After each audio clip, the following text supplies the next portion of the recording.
কথাটা শুনে নীলের মাথায় অনেক কথা ঘুরতে লাগলো।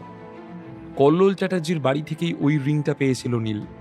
কল্লোল আর বাবু গোস্বামীর এত ভালো সম্পর্ক থাকলে খুনিয়াবাড়ি গ্যাংয়ের পূর্বপুরুষের রিং কল্লোলের বাড়িতে কিভাবে পৌঁছালো? নীলই 5 লাখ টাকার বিনিময়ে কল্লোলকে ওই ওষুধ দিয়েছিল। দেবু কল্লোলের থেকে ওষুধটা পেয়ে থাকলে ওটা তো নীলেরই ওষুধ হবে। কিন্তু এই ওষুধ খেয়ে নীল বা কল্লোল কারো কোনো সাইড এফেক্ট হয়নি। তাহলে দেবু শঙ্করের এত কেন কষ্ট হচ্ছে? নীল অনেক মাথা খাটিয়েও বুঝতে পারল না। দেখো, আমি এসব জানি না, কিন্তু আমার কাছে এই ওষুধের অ্যান্টিডোট আছে, সেটা আমি তোমাকে দিতে পারি, কিন্তু একটা শর্তে, আমাদের সবাইকে ছেড়ে দিতে হবে। গম্ভীর গলায় দেবুকে বলল নীল। সত্যি বলতে নীলের কাছে কোনো অ্যান্টিডোট নেই, তবে ও জানতো যে দেবু যেই ওষুধ খেয়েছে ওতে কোনো সিরিয়াস সাইড এফেক্টস হয় না। নীল যেই ওষুধটা কল্লোল চ্যাটার্জিকে দিয়েছিল, দেবু যদি ওই ওষুধটা খেয়ে থাকে তাহলে ওর কিচ্ছু হবে না। আর এই সুযোগের সদ্ব্যবহার করে আদ্রিতা, প্রিয়াঙ্কা আর শালিনীকে নিয়ে ও এখান থেকে পালাতে পারবে। ভালো মতো ছকটা কষে নিল নীল। না, আমি এসব মানি না। তোমার কাছে এর অ্যান্টিডোট কিভাবে থাকবে? কৌতূহলী হয়ে প্রশ্ন করল দেবু। তুমি বিশ্বাস করো চাই না করো আমার কিছু যায় আসে না। আমার কথা আমি বলছি, আমার কাছে অ্যান্টিডোট আছে। তুমি যদি সেটা চাও তাহলে আমাদের এখান থেকে যেতে দাও। আরও একবার জিজ্ঞেস করল নীল। দেবু বুঝতে পারছিল না ও কি করবে। তার মধ্যে শরীরের এই যন্ত্রণা, ওর মাথা কাজ করছিল না। আমার কাছে অ্যান্টিডোট না থাকলে আমি কিভাবে বুঝলাম যে তুমি শক্তিবর্ধক কোনো ওষুধ খেয়েছো? আমি যখন এই ওষুধটা খেয়েছিলাম আমার অবস্থাও তোমার মতো হয়ে গিয়েছিল, আমার স্পষ্ট মনে আছে। এতক্ষণে নিজের শেষ চালটা চেলে দিল নীল। নীলের কথা শোনার পর দেবুর আবারও মুখ দিয়ে ফেনা বেরোতে থাকল। দেবুর হাতে আর বেশি সময় নেই, ওকে তাড়াতাড়ি কোনো একটা সিদ্ধান্তে আসতে হতো। ঠিক আছে, তুমি যা বলবে সেটাই হবে। খুব কষ্ট করে নীলকে এই কথা বলল দেবু। যদিও আদ্রিতাকে দেখে দেবুর খুব ভালো লেগেছিল, কিন্তু এখন দেবুর কাছে ওর জীবনের থেকে দামি কিছুই ছিল না, তাই নীলের কথায় রাজি হয়ে গেল। তুমি চিন্তা করো না, তোমার কিছু হবে না, আমি এক্ষুনি আসছি। দেবুকে এ কথা বলেই বসার ঘর থেকে আবারও ওয়াশরুমে চলে গেল নীল। ওয়াশরুমে এসে নীল ভাবছিল এখনও কি করবে, কিছুই বুঝতে পারছিল না ও। নীলের কাছে এরকম কোনো অ্যান্টিডোট ছিল না, কিন্তু আদ্রিতা আর বাকি দুজনকে বাঁচানোর জন্য এর থেকে ভালো সুযোগ আর পেত না নীল। তাই রিস্ক নিয়ে এরকম একটা পরিস্থিতি তৈরি করলো সে। হঠাৎ করে নীলের মাথায় এলো ওর কাছে একটি ব্ল্যাক ফ্রুট আছে। ওই ফলটা কোন কাজে লাগে তা নীল জানতো না। ফলটা দেখতে খুব সুন্দর ছিল, তাই মকবুলের কাছ থেকে নিয়ে নিয়েছিল নীল। ওয়াশরুমের ওখানে ওর ব্যাগটা ছিল, তখন প্যান্ট পরিষ্কার করার সময় নিয়ে গিয়েছিল সে। সঙ্গে সঙ্গে নিজের ব্যাগ থেকে ওই ফলটা বের করে রান্নাঘরের দিকে হাঁটা দিল। ওকে এখন নকল অ্যান্টিডোট বানাতে হবে, যেটা দেখে বা খেয়ে দেবুর যেন কোনো সন্দেহ না হয়।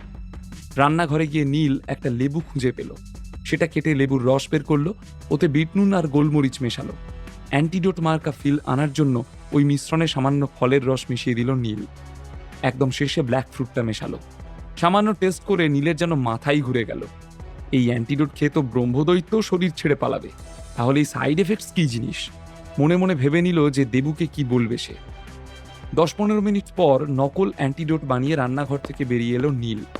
ততক্ষণে দেবুর মুখ থেকে ফেনা বেরোনো বন্ধ হয়ে গিয়েছে, কিন্তু ও তখনও অজ্ঞান হয়নি। এই বিষয়টাই নীলের মাথায় কিছুতেই ঢুকছিল না। দেবু অজ্ঞান হচ্ছে না কেন? ওর তো ঘুমিয়ে যাওয়ার কথা। তবে নীল এটা বুঝতে পারছিল যে কিছুক্ষণের মধ্যে দেবু নর্মাল হয়ে যাবে, তাই যা করার এক্ষুনি করতে হবে।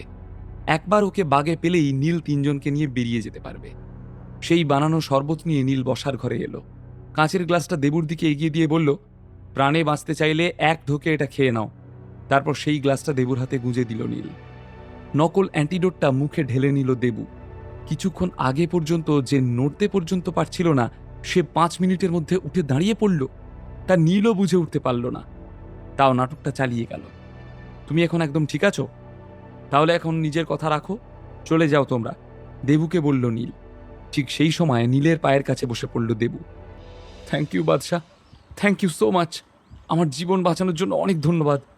আমি ভুল করেছি, রাগের বশে খারাপ ব্যবহার করেছি, আপনাকে তুই তোকারি করেছি, আমায় মাফ করুন।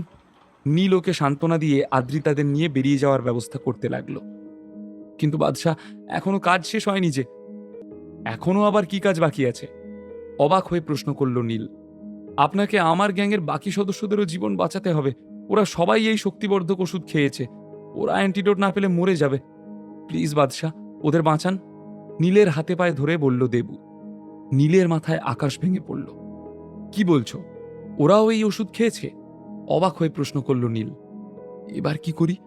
আমি তো ভেবেছিলাম দেবুকে নকল অ্যান্টিডোট খাইয়ে আরামসে এখান থেকে বেরিয়ে যেতে পারবো, কিন্তু আমি তো আরো বড় সমস্যায় পড়লাম। মনে মনে ভাবতে লাগলো নীল। কি হলো বাদশাহ, ওদেরকেও সুস্থ করে তুলুন। একথা বলে নীলের হাত ধরে ওর সঙ্গী সাথীদের কাছে নিয়ে যেতে চাইল দেবু। ওরা সবাই দরজার কাছেই ব্যথায় কাতরাচ্ছিল। নীল তো জানে যে এসব বেকার মিথ্যে, এরা এখনই ঠিক হয়ে যাবে, তাই কোনোভাবে ম্যানেজ করার চেষ্টা করছিল নীল। হঠাৎই দরজার কাছে গিয়ে দেবুশঙ্করকে দাঁড় করালো নীল। তারপর বলল, আমি তোমার লয়্যালটি দেখে ইমপ্রেসড, কিন্তু আমি তোমার গ্রুপ মেম্বারদের জীবন বাঁচাতে পারবো না। এসব কি বলছেন বাদশাহ? আপনি তো এক্ষুনি আমার জন্য অ্যান্টিডোট বানালেন, বাকিদের জন্য কেন বানাতে পারবেন না? আবারও সেই পুরনো সম্মানের সুরে নীলকে জিজ্ঞেস করল দেবু। হ্যাঁ, তোমার জন্য অ্যান্টিডোটটা বানিয়েছিলাম, কিন্তু ব্যাপারটা হলো আমার কাছে এখন অ্যান্টিডোট বানানোর ম্যাটেরিয়ালস নেই। অ্যান্টিডোট বানানোর জন্য ব্ল্যাক ফ্রুট দরকার।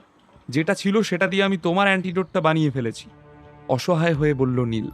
আসলে নীল এই বাড়ি থেকে যত তাড়াতাড়ি সম্ভব বেরিয়ে যেতে চাইছিল, কারণ দেবু যদি জানতে পারে ওকে নকল অ্যান্টিডোট দেওয়া হয়েছে, তাহলে নীল আর প্রাণে বাঁচবে না।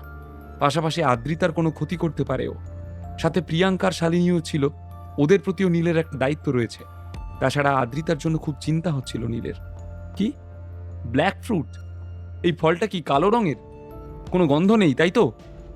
কৌতূহলী হয়ে জিজ্ঞেস করলো দেবু। তুমি জানো? অবাক হয়ে প্রশ্ন করলো নীল।